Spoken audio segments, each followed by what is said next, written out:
അധികാരത്തിൽ നിന്ന് ഒഴിവാക്കുന്നതിന് വേണ്ടിയിട്ടുള്ള വലിയ തോതിലുള്ള പ്രവർത്തനം രാജ്യത്താകെ നടക്കുകയാണ്. നമ്മുടെ സംസ്ഥാനത്തെ സംബന്ധിച്ച് നമുക്കറിയാം, മതനിരപേക്ഷ നിലപാടുള്ള ഒരു സമൂഹമാണ് കേരളത്തിൽ ജീവിക്കുന്നത്.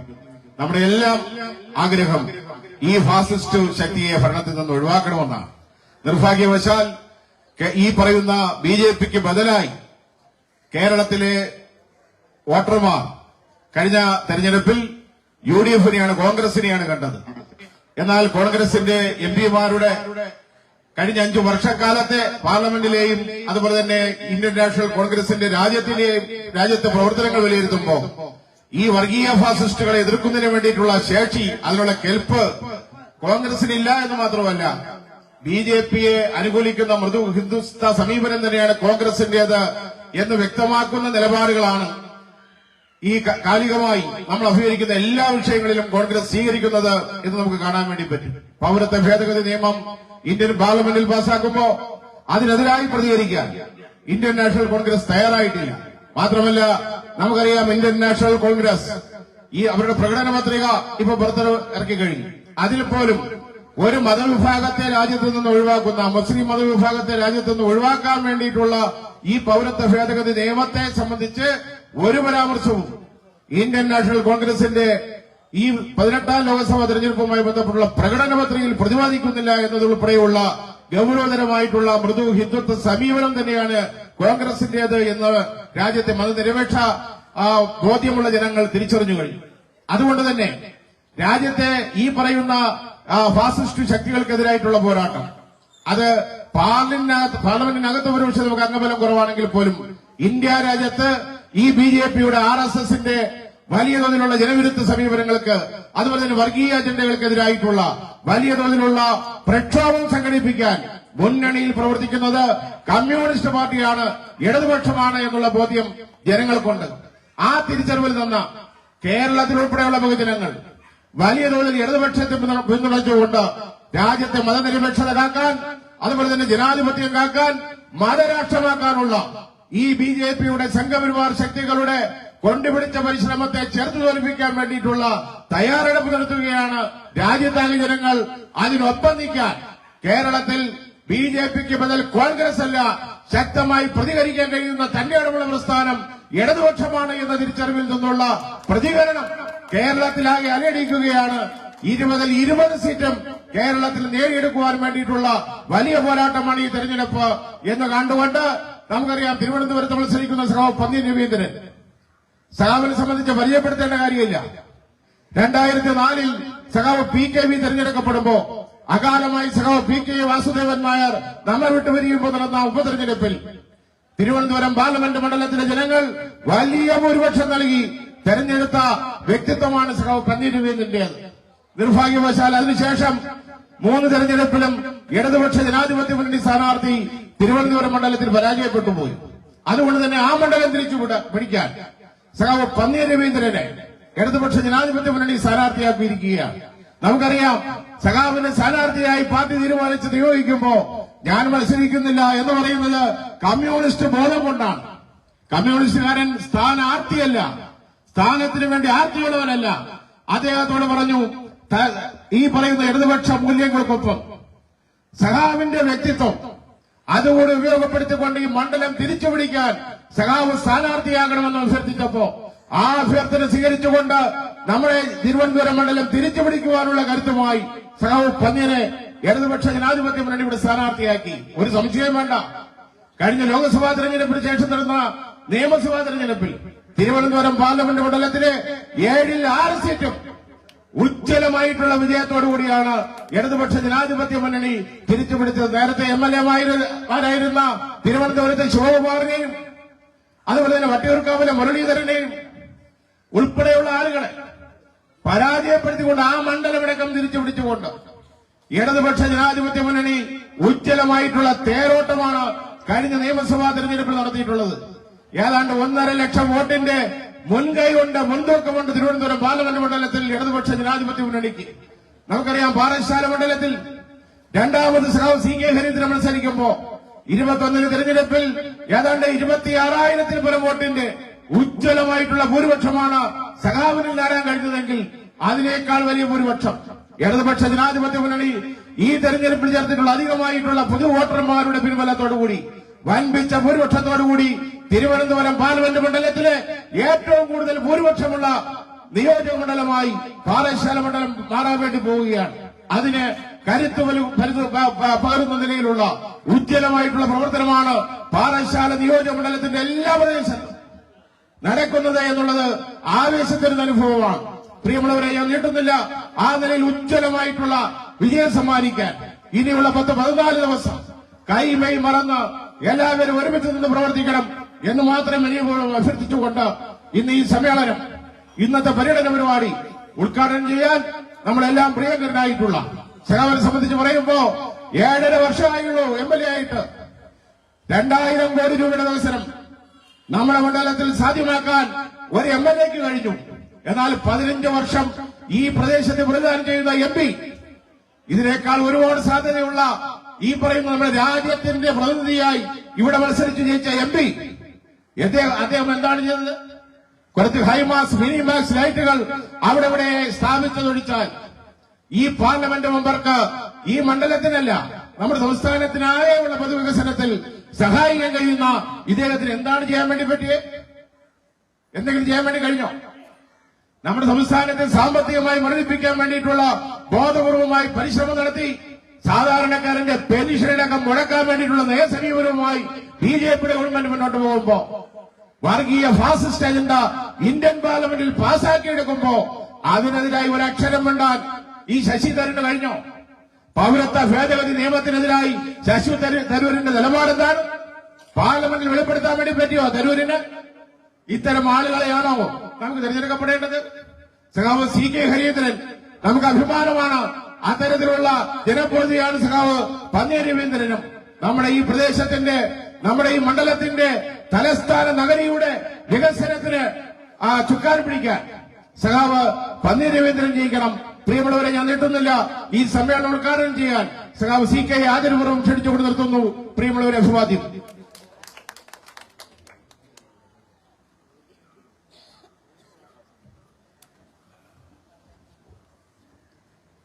പ്രിയ അധ്യക്ഷൻ, ഇടതുപക്ഷ മുന്നണിയുടെ നേതാക്കളെ, സഹോദരി സഹോദരന്മാരെ, ഇന്നിപ്പോൾ ഉദ്ഘാടനം ചെയ്യേണ്ടത് ആനാവൂർ നാഗപ്പനാണ്.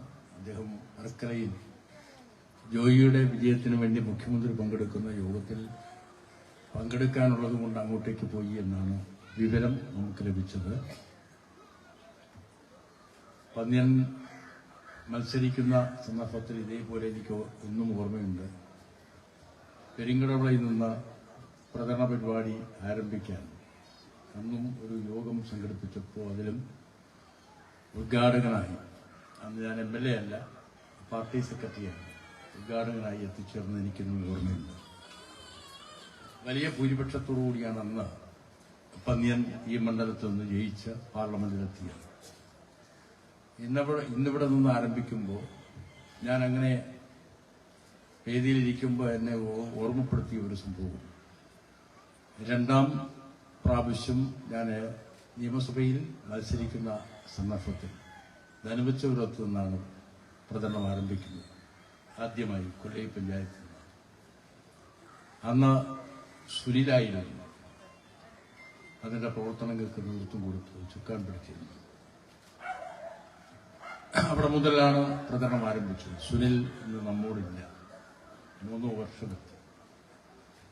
3 വർഷമായി നമ്മിൽ നിന്ന് വേർപിരിഞ്ഞു പോയിട്ട് അദ്ദേഹത്തിന്റെ സ്മരണ നിലനിൽക്കുന്ന ഈ അന്തരീക്ഷത്തിൽ വെച്ചിട്ടാണ് പന്ന്യന്റെയും പര്യടന പരിപാടി ആരംഭിക്കുന്നത്. സുനിലിനെ അനുസ്മരിക്കാതിരിക്കാൻ പറ്റില്ല. സ്മരണയ്ക്ക് മുമ്പിൽ ഞാൻ ആദരാജ്ഞലികൾ നേരുകയാണ്. കോവിഡ് അദ്ദേഹത്തിന്റെ ജീവൻ എടുത്തു. ആ നിർഭാഗ്യകരമായ സംഭവം നമ്മെ ദുഃഖത്തിലാക്കി. അദ്ദേഹം അപ്പോഴും ചെങ്കൊടി ഉയർത്തിപ്പിടിക്കുകയായിരുന്നു. ഇടതുപക്ഷം അനാരോഗ്യം അവഗണിച്ചുകൊണ്ടാണ് അദ്ദേഹം അന്ന് ആ പ്രവർത്തനങ്ങൾക്കാകെ നേതൃത്വം കൊടുത്തത്. വീണ്ടും ആശുപത്രിയിലായി അങ്ങനെയാണ് മരണപ്പെട്ടത്. നമ്മൾ ഇന്നും അത് ഓർമ്മിക്കുമ്പോൾ നമ്മൾ ദുഃഖാർദ്ധരാണ്.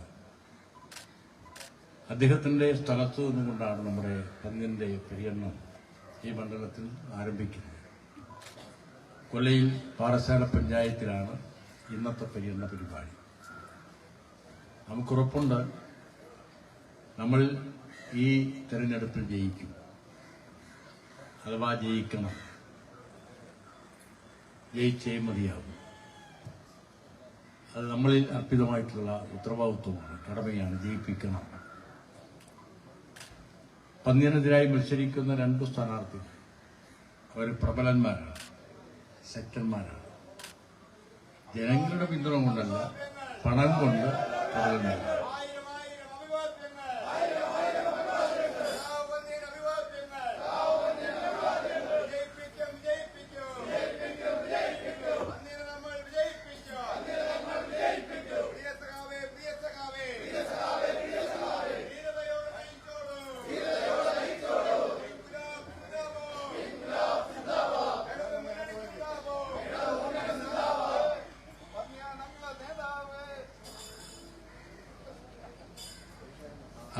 സ്ഥാനാർത്ഥി വന്നു.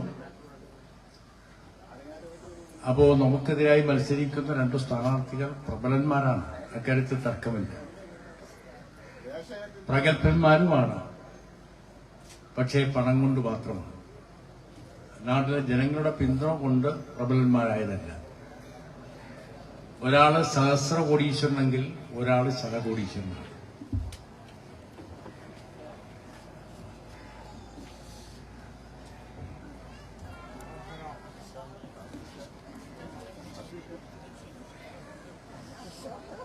രാജീവ് ചന്ദ്രശേഖരൻ സഹസ്ര കോടീശ്വരനാണ്. നോമിനേഷൻ പത്രികയിൽ അദ്ദേഹത്തിന്റെ സ്വത്ത് വിവരം ശരിയായി രേഖപ്പെടുത്തിയില്ല എന്ന പരാതി പരിശോധിച്ചു. അദ്ദേഹം കൊടുത്ത നോമിനേഷൻ പത്രികയിൽ തിരുവനന്തപുരം ഒന്ന് മാത്രം 2 എഴുതിയതൊഴിച്ചാൽ ഇപ്പോഴും അദ്ദേഹം രാജ്യസഭാ സ്ഥാനാർത്ഥിയായി മത്സരിക്കാനുള്ള നോമിനേഷൻ പൂരിപ്പിച്ചത് തുല്യമാണ് ലോക്സഭാ തെരഞ്ഞെടുപ്പിൽ എഴുതി പിടിപ്പിച്ചിരിക്കുന്നത്. യഥാർത്ഥത്തിൽ വേണമെങ്കിൽ ഇലക്ഷൻ കമ്മീഷനെ അദ്ദേഹത്തിന്റെ നോമിനേഷൻ അസ്ഥിരപ്പെടുത്താം, നോമിനേഷൻ പരിഗണിക്കേണ്ടതില്ല. അത്രമാത്രം തെറ്റുകൾ ചേർന്ന എഴുതി പിടിപ്പിച്ച നോമിനേഷനാണ് രാജീവ് ചന്ദ്രശേഖരൻ എഴുതിയത്. കാരണം അദ്ദേഹത്തിന് ഒരു ലോക്സഭാ തെരഞ്ഞെടുപ്പിൽ മത്സരിക്കാനുള്ള നോമിനേഷൻ പേപ്പർ പൂരിപ്പിക്കാൻ പോലും കഴിയുന്നില്ല. പിന്നെ എന്ത് പ്രാഗൽഭ്യമാണ്? അദ്ദേഹം സഹസ്ര കോടീശ്വരനാണ്. ഇനി ശശി തരൂരുണ്ട്, അദ്ദേഹം ശതകോടീശ്വരനാണ്. അപ്പോൾ ഒരു ഭാഗത്ത് സഹസ്ര കോടീശ്വരനും ഒരു ഭാഗത്ത് ശതകോടീശ്വരനും. ഇതിന്റെ നടുവിലാണ് നമ്മുടെ പന്ന്യൻ ഒരു കൊടിയും പിടിച്ച് നടക്കുന്നത്. ഈ കൊടിയും പിടിച്ചാണ് നടക്കുന്നത്. ഈ കൊടി ചെങ്കൊടിയും പിടിച്ച് 2 പ്രഗത്ഭന്മാരുടെ മുമ്പിൽ, അഥവാ പ്രാഗൽഭ്യം എതിരെന്നല്ല, പണത്തിൽ തെളിയിക്കുന്നവരുടെ മുമ്പിൽ നമ്മൾ പന്ന്യൻ നിൽക്കുന്നു. നമ്മൾ ആരുടെ കൂടെ നിൽക്കണം എന്നുള്ളതാണ് പ്രശ്നം. നമ്മൾ ആരുടെ കൂടെ? സഹസ്ര കോടീശ്വരന്റെ കൂടെയാണോ ഈ ശതകോടീശ്വരന്റെ കൂടെയാണോ? ഇവർക്ക് ഈ നാടിനോട് എന്ത് പ്രതിബദ്ധതയാണുള്ളത്? നാട്ടിലെ ജനങ്ങളോട് എന്ത് പ്രതിബദ്ധതയാണ് അവർക്കുള്ളത്? അതാണ് ഏറ്റവും പ്രധാനം. സ്ഥാനാർത്ഥികൾ എന്ന നിലയിൽ പന്ന്യൻ ഇന്നും ഇന്നലെയും പിടിച്ചതല്ല, 40 വർഷം കൊണ്ട് കൊടിയും പിടിച്ച് നടക്കി. ഒരിക്കൽ പാർലമെന്റ് മെമ്പറായി 3 വർഷം പാർലമെന്റിനെ പ്രതിനിധീകരിച്ചു. ആ 3 വർഷം അദ്ദേഹം പാർലമെന്റിലെത്തി എന്ന ഈ മണ്ഡലത്തിലെ ജനങ്ങളെ ബോധ്യപ്പെടുത്തി. അത് റോഡുകൾ, പ്രധാനപ്പെട്ട റോഡായാലും ഐസറായാലും. അപ്പൊ എങ്ങനെയാണ് ഐസർ അപ്പുറത്ത് വിതിരയിൽ കൊണ്ടുവന്നത്? വിതിര എന്ന് പറയുന്നത് ആറ്റിങ്ങൽ മണ്ഡലത്തിലല്ലേ എന്നൊരു വിമർശനം ഉന്നയിച്ചു വിടുന്നുണ്ട്. വെറുതെ അല്ലേ നിങ്ങൾ പറയുന്നത്? തിരുവനന്തപുരത്താണ് ഐസർ ആദ്യം സ്ഥാപിച്ചത്. ഈ നാട്ടിലെ ജനങ്ങൾ അറിയണം, ചെറുപ്പക്കാരും അറിയണം. തിരുവനന്തപുരത്ത് സ്ഥാപിച്ചപ്പോ 400 ഏക്കർ ഭൂമി വേണം. ആ 400 ഏക്കർ ഭൂമി തിരുവനന്തപുരം പട്ടണത്തിൽ കിട്ടുമോ? അപ്പോ ഭൂമി ഉള്ളിടത്ത് കണ്ടെത്തുക എന്നുള്ളിടത്തേക്ക് എത്തി. അപ്പോ വിതിരയിലാണ് കുറച്ച് ഫോറസ്റ്റ് ഏരിയയും പൊതു ആയിരക്കണക്കിന് ഏക്കറുമുള്ളത്, ആൾവാസമില്ലാത്ത പ്രദേശം. അവിടെ സ്ഥലം കണ്ടെത്തി ഐസർ അവിടെ സ്ഥാപിച്ചു. ഈ പാർലമെന്റ് മണ്ഡലത്തിൽ 450 ഏക്കർ കൊടുക്കാനില്ല. തിരുവനന്തപുരം പട്ടണത്തിൽ 450 ഏക്കർ എടുക്കാനുണ്ടോ? അനാവശ്യമായിട്ടുള്ള വിമർശനം ഉന്നയിച്ച് കള്ളം പറഞ്ഞ് ഇത് പന്നിയനല്ല കൊണ്ടുവന്നത് എന്ന് ബോധ്യപ്പെടുത്തണം. Thiruvananthapuram medical college super speciality ആശുപത്രിയായി. നിങ്ങളിപ്പോ അങ്ങോട്ട് പോയി നോക്കൂ, നിങ്ങൾ പോകുന്നവരല്ലേ. ആധുനികമായിട്ടുള്ള ചികിത്സാ സൗകര്യം ലഭിക്കുന്ന സൂപ്പർ സ്പെഷ്യാലിറ്റി ആശുപത്രിക്ക് 200 കോടി രൂപ കേന്ദ്രത്തിൽ നിന്ന് പിടിച്ചു വാങ്ങാൻ കഴിഞ്ഞ എംപിയാണ്, അന്നത്തെ എംപിയാണ്, ഇന്നത്തെ എക്സ് എംപിയാണ്, ഇന്നത്തെ സ്ഥാനാർത്ഥിയാണ്, നാളത്തെ എംപിയാണ് പന്നിയന്റെ പേര്. അതാണ് പ്രത്യേകത. എവിടെ പോയി പണം വാങ്ങണം എന്നറിയാവുന്ന ജനപ്രതിനിധികൾ പാർലമെന്റിൽ എത്തണം. ശശി തരൂരിന് 75 കോടി രൂപ കിട്ടി, അതും MP ഫണ്ട്. 75 കോടിയാണ്. ഈ 75 കോടിയൊന്നുമല്ല. എനിക്കാണെങ്കിൽ ഇതാ 7 വർഷം കൊണ്ട് 6 കോടി വെച്ച് ഒരു വർഷം MLAക്ക് നിയോഗിക്കാൻ കഴിയുന്ന, MLAക്ക് പറയാൻ കഴിയുന്ന പ്രവൃത്തികൾ ഏറ്റെടുക്കാം. ഒരു വർഷം 5 + 1 6 കോടി. എത്ര വർഷമായി? 7 വർഷമായി. 6 7 42 കോടി രൂപയുടെ പ്രവൃത്തിയാണ് നമുക്ക് ചെയ്യാൻ കഴിയുന്നത്. അതാണോ?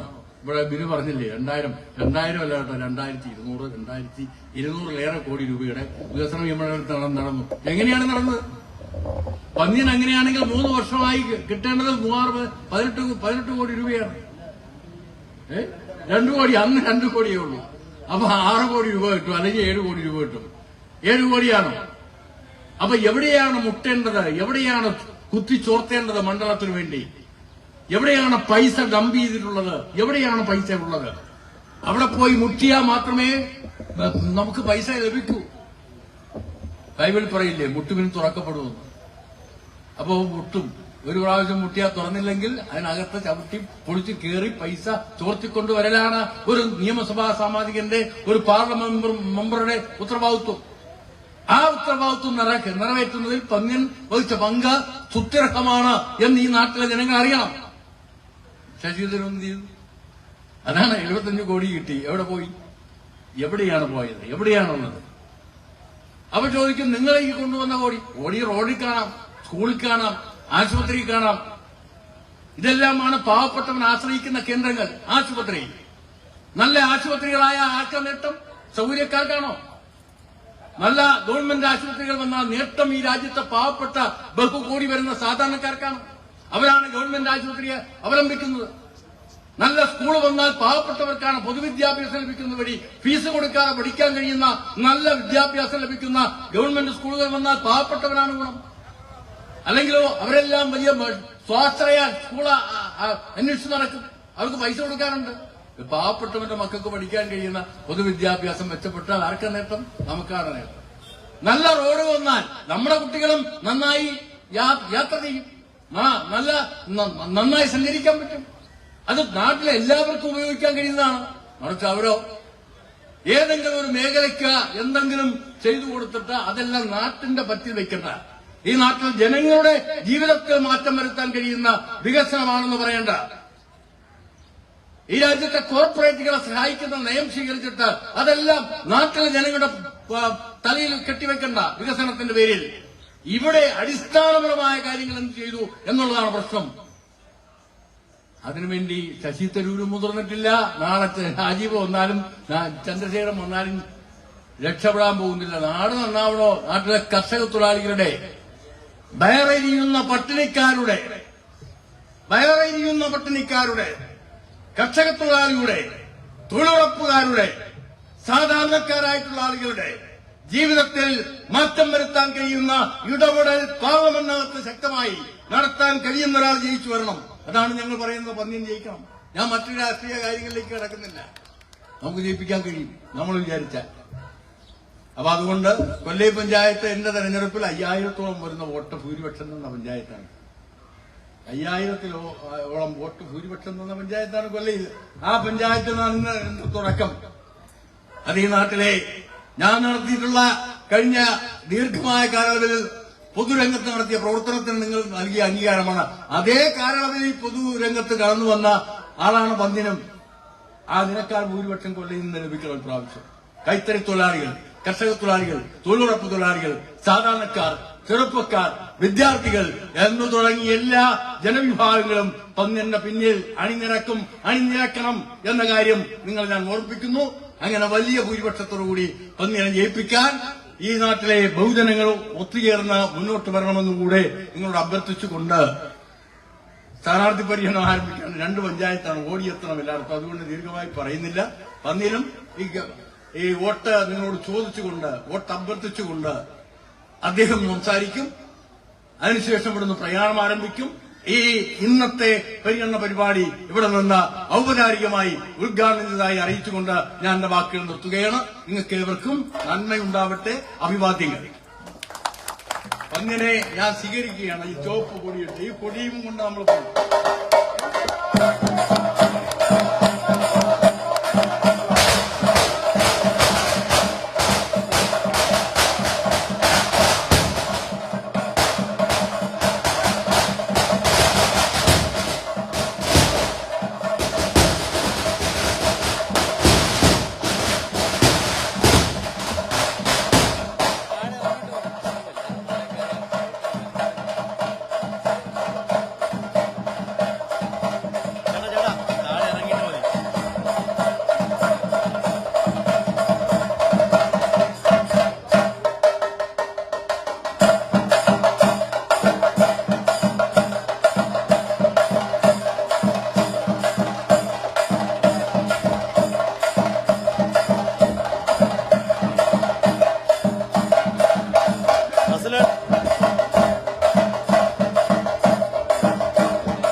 പ്രിയമുള്ളവരെ, ഇവിടെ നൽകിയ ഹൃദ്യമായിട്ടുള്ള വരവേൽപ്പിന് നന്ദി രേഖപ്പെടുത്തിക്കൊണ്ട് നമ്മുടെ എല്ലാം പ്രിയങ്കരനായിട്ടുള്ള സ്ഥാനാർത്ഥി സഖാവ് പന്നി രവീന്ദ്രൻ സംസാരിക്കും.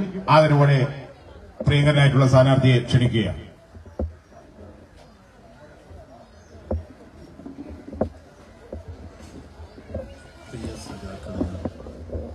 സഹോദരി സഹോദരന്മാർ, നമ്മുടെ പ്രിയപ്പെട്ട MLA സഖാവ് CK ഹരീന്ദ്രൻ അദ്ദേഹത്തിന്റെ സംസാരത്തിലൊക്കെ ഞാനിവിടെ എത്തിയത് മിക്കവാറും കാര്യങ്ങൾ പറഞ്ഞു കാണും. ഒരു കാര്യം ഉറപ്പാണ്, നമ്മുടെ നാട്ടിന്റെ മനസ്സാണ് ഈ തെരഞ്ഞെടുപ്പ്. കേന്ദ്രം ഭരിക്കുന്ന BJP ഗവൺമെന്റാണ്. ആ ഗവൺമെന്റിനെതിരായി ഇന്ത്യയിലെ ജനങ്ങൾ ഏറ്റവും കൂടുതൽ ശക്തമായ സമരഭൂമിയിലാണ്. അപ്പോഴാണ് തെരഞ്ഞെടുപ്പ്. 10 വർഷമായി BJP ഭരിക്കുന്നു. അവർ പറഞ്ഞ കാര്യങ്ങളെല്ലാം വിഴുങ്ങി.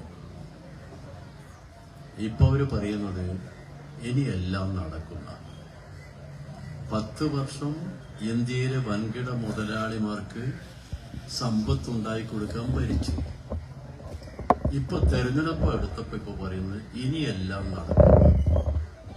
അപ്പം ഇതുവരെ ഒന്നും നടന്നിട്ടില്ല എന്നാ അവർ പറയുന്നത്. പിന്നെന്താ 10 വർഷം കൊണ്ട് ചെയ്തത്? നമ്മുടെ നാട്ടിൽ താവളത്തിൽ ഏങ്കർ കൊണ്ടുവന്ന ഞാനാ 100 കോടി ചെലവിട്ടു. 200 കോടി 2ാം ടെർമിനലിന് വേണ്ടി ഞാൻ MP ആയപ്പോ വാങ്ങിയതാ. ഇപ്പൊ ആരാ കയ്യില? അദാനിന്റെ കയ്യിൽ. വിറ്റതാണോ? അല്ല. 5 വർഷത്തേക്ക് അദാനിക്ക് 50 വർഷത്തേക്ക് അദാനിക്ക് പാട്ടത്തിന് കൊടുത്തിരിക്കും. 50 വർഷം എന്ന് പറഞ്ഞാൽ BJPന്റെ 50 വർഷം. മോഡി എപ്പോഴേക്കും ഉണ്ടാവില്ല. പാട്ടത്തിന് കൊടുത്തു. കേരളത്തിലെ ഗവൺമെന്റ്, കേരളത്തിന്റെ പ്രിയപ്പെട്ട മുഖ്യമന്ത്രി സഖാവ് പിണറായി പറഞ്ഞു, ഒരു കാര്യം ചെയ്യാം, നിങ്ങൾ പാട്ടത്തിന് കൊടുക്കണം, നമ്മൾ എടുക്കാം, ആര് തരുന്നതിനേക്കാളും 10 കോടി കൂടുതൽ തരാം. എന്താ മോഡി പറഞ്ഞത്? ഞാനത് എന്റെ ഫ്രണ്ടിന് കൊടുക്കാൻ അയച്ചു. രാജ്യത്തെ ഭരണാധികാരം എന്ന് പറഞ്ഞാൽ ഇതുപോലെ ഇഷ്ടപ്പെട്ടവർക്ക് രാജ്യത്തെ വീതിച്ചു കൊടുക്കുകയാണ്. എന്താ ഇന്ത്യയിൽ നടക്കുന്ന ഭരണം? അന്ന് 400 ഗ്യാസ് ഉണ്ടായിരുന്നു പറഞ്ഞത് 50 രൂപയാക്കുന്നു. നമ്മുടെ ഗ്യാസ് കുറ്റിക്ക് വീട്ടിൽ ഇപ്പൊ എത്രയാ? 1200 അല്ലേ? നമ്മുടെ നാട്ടിൽ എല്ലാത്തിനും തീവ്രയാക്കി. മുതലാളിമാർക്ക് ഇഷ്ടം പോലെ സൗകര്യം ഉണ്ടാക്കി. അതാ BJP. ആ BJPക്കെതിരായി ശക്തമായി പോരാടുന്ന പ്രസ്ഥാനം ഏതാ? സംശയിക്കേണ്ട ഇടതുപെട്ട പ്രസ്ഥാനമാണ്. കേരളത്തിലെ ഗവൺമെന്റിനെ എങ്ങനെയെങ്കിലും ഇല്ലാതാക്കാൻ വേണ്ടിയാണ് BJP ശ്രമിക്കുന്നത്. നിങ്ങൾ കണ്ടല്ലോ, നമ്മുടെ സംസ്ഥാനത്ത് തരേണ്ട കേന്ദ്രത്തിന്റെ കൃത്യമായ നികുതി പിരിച്ചെടുത്ത കാശ് തന്നില്ലല്ലോ. തരാതെ വന്നപ്പോൾ കേരളത്തിലെ മുഖ്യമന്ത്രി എല്ലാ പാർട്ടിക്കാരെയും വിളിച്ച്, കോൺഗ്രസ്സുകാരെയും വിളിച്ച്, അവരെ MLA-മാരെയും വിളിച്ച്, നമുക്കൊന്ന് കേന്ദ്രത്തിൽ പോവാം. നമ്മളില്ല. ഇതേതാ പൈസ? ഈ പൈസ നമുക്ക് കിട്ടാതെ മുടങ്ങിയതുകൊണ്ട് നമുക്ക് പാവപ്പെട്ട മനുഷ്യർക്ക് കൊടുക്കുന്ന 1600 രൂപ പെൻഷനില്ലേ, അത് മുടങ്ങിപ്പോയി. ഇത് മുടങ്ങിയിട്ട് ഇതിനെക്കുറിച്ച് ചോദിക്കാൻ കേരളത്തിൽ 18 MP-മാരുണ്ടായിരുന്നു, കോൺഗ്രസ് MP-മാർ. ഒരാളൊരു വാക്ക് വേണ്ടിയോ? ഒരാള്. അവസാനം പിണറായി പറഞ്ഞു, നീതിക്ക് വേണ്ടി കോടതി പോന്ന്, സുപ്രീം കോടതി പോയി. നമ്മുടെ നാട്ടിൽ ഇതുപോലെ ജനങ്ങളുടെ കാര്യത്തിൽ ഇത്ര ശ്രദ്ധ വെച്ച് പ്രവർത്തിച്ച ഒരു ഗവൺമെന്റ് ചരിത്രത്തിലാക്കിയ. ഏത് കാര്യത്തിലുള്ള ഗവൺമെന്റ്? ഇവിടെ പ്രളയം വന്നു, ഗവൺമെന്റ് ഉണ്ട്. ഓക്കി വന്നു, ഗവൺമെന്റ് ഉണ്ട്. കോവിഡ് വന്ന്, ഗവൺമെന്റ് ഉണ്ട്. നിപ്പ വന്ന്, ഗവൺമെന്റ് ഉണ്ട്. നമുക്ക് ഏത് കാര്യത്തിനും ഒരഭയം കേരളത്തിലെ ഗവൺമെന്റാണ്. സഖാവ് പിണറായി ഇവിടെ ഏത് സമയത്ത് വിളിച്ചാലും അദ്ദേഹത്തെ കിട്ടും, ഏത് വിളിച്ചത്തിൽ. അങ്ങനെയുള്ളൊരു ഗവൺമെന്റ് ഉള്ളൊരു നാട്ടില് കേന്ദ്ര ഭരണാധികാരികൾ ഈ ഗവൺമെന്റ് ഇല്ലാതാക്കാൻ ശ്രമിക്കുമ്പോൾ കോൺഗ്രസ് അവരെ കൂടെ നിൽക്കുക. അതിന് പ്രധാന കാരണമുണ്ട്. കോൺഗ്രസ് ധരിച്ചത് ഒരു വട്ടം നമ്മള്, ഒരു വട്ടം അവര് എന്നാ. 2ാം വട്ടവും കിട്ടുന്നവര് ധരിച്ച കഴിഞ്ഞ തെരഞ്ഞെടുപ്പിൽ എന്തൊക്കെയാ നാട്ടിൽ പറഞ്ഞ നുണകൾ. ഇപ്പോഴും ആ നുണകൾ നമ്മളെ മനസ്സിലില്ലേ? ബിരിയാണി ചെമ്പിൽ സ്വർണം കൊണ്ടുപോയ കഥ ഇല്ലേ? ഓർക്കുന്നുണ്ടോ നിങ്ങള്? എന്തൊക്കെ നുണകളാ പറഞ്ഞത്? ജനങ്ങൾ പറഞ്ഞു, ഞങ്ങൾക്കറിയാം ഈ ഗവൺമെന്റിനെ, ഞങ്ങൾക്കറിയാം ഇടതുപക്ഷത്തെ, നിങ്ങൾ നമ്മളെ നുണ പറഞ്ഞ് ശീലിപ്പിക്കണ്ട. എന്തുണ്ടായി? 99 സീറ്റ് വെച്ച് വന്നു. കോൺഗ്രസ് ഇപ്പൊ ഒരു കാര്യം ബോധ്യ, ഇനി ജമ്മത്തിൽ കേരളത്തിൽ ഭരണത്തിൽ വരാൻ കഴിയില്ല. ജനങ്ങളെ എത്ര കാലം പറ്റിക്കാൻ കഴിയും? കേരളത്തിലെ ജനങ്ങളെ എത്ര കാലം പറ്റിക്കാൻ കഴിയും? അതിന് ജനം അനുവദിക്കില്ല എന്ന് തീരുമാനിച്ചതാ. അതുകൊണ്ട് ഇവിടെ മത്സരിക്കുന്ന, എനിക്കെതിരായി മത്സരിക്കുന്ന ആളെ കുറിച്ച് ഞാൻ ഒറ്റ വാക്കും പറയല്ല. പക്ഷെ ഇന്നലെ എനിക്കെതിരായി മത്സരിക്കുന്ന 15 വർഷം MP ആയ ഒരാള് ഇന്നലെ പറഞ്ഞു പോലും, ഇവിടെ മത്സരം ഞാനും BJP-കാരനുമായിട്ടാണ്. പന്നിയിൽ ഇവിടെ എന്ത് കാര്യം? ലോകത്തോളം വളർന്ന് എന്ന് വരുന്ന ഒരു മനുഷ്യന്റെ വായിൽ നിന്നുള്ള വാക്കായത്. പന്നിന് ഇവിടെ എന്ത് കാര്യം എന്ന് അദ്ദേഹത്തിന് ജനാധിപത്യത്തിന്റെ ബാലപാഠം അറിയെങ്കിൽ അങ്ങനെ ഒരു വാക്ക് പറയുമോ? ഇല്ല. ഇത്രയും അപക്വമായ ഒരു വാക്ക് പറയാൻ വേണ്ടി പറ്റുമോ? ഇല്ല. ജനാധിപത്യത്തിൽ ഇവിടെ തെരഞ്ഞെടുപ്പിലും മത്സരിക്കുക എന്ന് പറയുന്ന ആരുടെയെങ്കിലും ഔദാര്യമാണോ? ആർക്കെങ്കിലും കുത്തകയാണോ നമ്മുടെ ഈ സംസ്ഥാനത്തിന്റെ തലസ്ഥാനത്ത് സീറ്റ്? വിശ്വഭരണ പൗരനായതുകൊണ്ട് ഇവിടെ അദ്ദേഹത്തിനെതിരെ ആരും മത്സരിക്കാൻ പാടില്ല തീരുമാനിക്കുന്നത്, അങ്ങനെ പറയുന്നത് ഒരു മിതമായ ഭാഷയിൽ പറഞ്ഞാൽ അഹങ്കാരത്തിന്റെ ഭാഷയാണ്. അത് പറയരുതായിരുന്നു ഒരു സ്ഥാനാർത്ഥി, അതും ലോകപൗരനായ ഒരാള്. അത്രമാത്രം ഇരിക്കട്ടെ, ഇതാണ് എന്റെ കയ്യിലുള്ള കാശ്. എന്നാൽ ഒരു കാര്യം ഉറപ്പാണ്, എനിക്ക് ഈ നാട്ടിലെ പാവപ്പെട്ട കോടിക്കണക്കിന് മനുഷ്യന്റെ സമ്പത്തുണ്ട്. അവരാണ് ഈ നാട്ടിന്റെ ഏറ്റവും വലിയ അടിത്തറ. കോടാനുകോടി പണം എന്ന് പറയുന്ന ഈ നാട്ടിൽ നിഷ്പ്രയാസം പോകും. ഈ ജനങ്ങളുടെ മനസ്സിലെ ആ മനസ്സ് മാറ്റാൻ ആർക്കും കഴിയില്ല. അതുകൊണ്ട് സഖാക്കളെ ഒരു കാര്യം പറയാനുള്ളൂ, ഞാൻ എന്നും നിങ്ങളുടെ കൂടെ ഉണ്ടാവും. നിങ്ങൾ ഒരാളായി നിങ്ങളോടൊപ്പം ഞാൻ എന്നും ഉണ്ടാവും. 40 മാസം കൊണ്ട് ഞാൻ ചെയ്ത പ്രവർത്തനത്തിന്റെ ബുക്കടിച്ചു കൊടുത്തിട്ടില്ല, പക്ഷെ എല്ലാവർക്കും അറിയാവുന്ന അതിന് ഫ്ലെക്സ് ബോർഡും വെച്ചിട്ടില്ല. അരുവിപ്പുറം നിങ്ങൾക്ക് അറിയാവുന്നല്ലേ, അരുവിപ്പുറം റോഡ് ഒരുപാട് കേസുകളുണ്ട്. എന്തിന്? വേലുത്തമ്പി ദളവ എന്ന് പറയുന്ന നമ്മളെല്ലാം ആദരിക്കുന്ന മഹാമനുഷ്യന്റെ വാള് ആർക്കെന്ന് കളവ് പോയി എന്ന് പറഞ്ഞൊരു വാർത്ത എനിക്ക് കിട്ടി. അത് സമിതിക്കാർ എന്നോട് വന്നിട്ട് പറഞ്ഞ് ഇങ്ങനൊരു സംഭവമാണ് ഡൽഹിയിൽ നിന്ന് ആർക്കൈവ്സ് പോയിരിക്കുക. ഞാൻ പറഞ്ഞു അത് പറ്റൂല, നമുക്ക് കണ്ടുപിടിക്കണം. ഡൽഹിയിൽ പോയി വാള് തിരിച്ചു കിട്ടി. മാത്രമല്ല വേലുത്തമ്പി ദളവേന്റെ പേരിൽ ഒരു സ്റ്റാമ്പ് ഇറക്കാനുള്ള ഏർപ്പാടുണ്ടാക്കി. ഇതുപോലെ എത്ര കാര്യങ്ങൾ. ഒരു MP എന്ന് പറഞ്ഞാൽ ഈ ഫണ്ട് സർക്കാർ, അയാൾ പോയി പാർലമെന്റിൽ എവിടുന്ന് എങ്ങനെ ഈ മണ്ഡലത്തിൽ എന്തെങ്കിലും കാര്യത്തിന് കാശ് കിട്ടാനുണ്ട്, എന്താ വകുപ്പ് എന്ന് പരിശോധിച്ച് അതനുസരിച്ച് മുട്ടേണ്ട വാതിൽ മുട്ടണം. അതൊന്നും കഴിയാതെ ഇവിടുന്ന് ജയിച്ച് നേരെ വിമാനത്തിൽ പറന്നു പോയിട്ട് 15 വർഷം കഴിഞ്ഞിട്ട് എന്തിനാ എനിക്കെതിരായി ഇയാൾ മത്സരിക്കുന്നെന്ന് ചോദിക്കുമ്പോൾ അപക്വമായ വാക്കുകൾ ഒഴിവാക്കണമെന്നേ ഞാനിപ്പോ പറയുന്നുള്ളൂ, കൂടുതൽ പറയുന്നില്ല. നമുക്ക് നമ്മുടെ മാന്യതയുണ്ട്. അതുകൊണ്ട് ഇവിടെ നൽകിയ സ്വീകരണം ഏറെ ഹൃദ്യമായി. കൊന്നപ്പൂ മുതൽ എല്ലാം ചേർന്ന സ്വീകരണം. കൊന്നപ്പൂവുണ്ട്, റോസാപ്പൂവുണ്ട്, മാലകളുണ്ട്, വേട്ടികളുണ്ട്, എല്ലാം ഉണ്ട്. ഹൃദയത്തിൽ തൊട്ട സ്വീകരണമാണ് ഇവിടെ നൽകിയത്. ആ സ്വീകരണം ഞാൻ ഒരിക്കലും മറക്കൂല. എന്റെ ഹൃദയത്തിൽ സൂക്ഷിക്കുന്ന ആ സ്വീകരണം ഇവിടെ ഇത്രയും രാവിലെ വന്ന് ഈ സ്വീകരണം നൽകിയ മുഴുവൻ ആളുകളെയും ഞാൻ അഭിവാദ്യം ചെയ്യുന്നു. നിങ്ങൾക്ക് എന്റെ ഹൃദയം നിറഞ്ഞ നന്ദി അറിയിക്കുന്നു. ഓരോ ദിവസവും പരിപാടി വരുമ്പോൾ, നമ്മളെ യാത്ര പുറപ്പെടുമ്പോൾ ഉത്സവ പ്രതീതിയാണ്. നമ്മുടെ സഖാക്കൾ മനസ്സിന്റെ അകത്തളങ്ങളിൽ ഒരു വീര്യത്തോടുകൂടി, ആവേശത്തോടെ, ദൃഢനിശ്ചയത്തോടുകൂടി നമുക്ക് ജയിക്കണം എന്ന് നമ്മുടെ മനസ്സ് പറയുകയാണ്. സഖാക്കളെ, ജയിക്കാൻ വേണ്ടി നമുക്ക് പോരാടാം. വിജയം നമ്മുടെ ഭാഗത്താണ്. നമുക്ക് മുന്നോട്ട് പോകാം. സഖാക്കളെ, ലാൽ സലാം. നന്ദി, നന്ദി, നന്ദി.